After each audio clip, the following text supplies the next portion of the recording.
வட இந்தியாவில் சில கோவில்களுக்கெல்லாம் நம்ம போகிறோம் அப்படின்னா முக்காடு போடாமல் அந்த கோயில் உள்ளே போக மாட்டாங்க. அண்டு நீங்கள் வந்து மாஸ்க் போகும்போது பாருங்கள், ஜென்ஸாக இருக்கட்டும் லேடிஸாக இருக்கட்டும், அந்த சிரஸ் வந்து ஓப்பனாக எக்ஸ்போஸ்டாக இருக்கக்கூடாது அப்படின்னு சொல்லிட்டு அதை கவர் பண்ணி தான் உள்ளே வந்து போவாங்க. கோவில்களுக்குள்ளேயோ இல்லை தர்காக்குள்ளேயோ இல்லை வந்து ஒரு சீக்கில் இருக்கக்கூடிய குருத்வாராக்குள்ளே போகும்பொழுதோ வந்து பார்த்திங்கன்னா சில விஷயங்களை வந்து கடைப்பிடிக்கிறாங்க.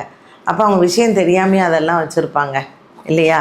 நம்ம என்ன பண்ணுறோன்னா நம்மளுடைய கன்வீனியன்ஸ்க்கு ஏற்ற மாதிரி நம்ம எல்லாத்தையுமே மாற்றிக்கிறோம்.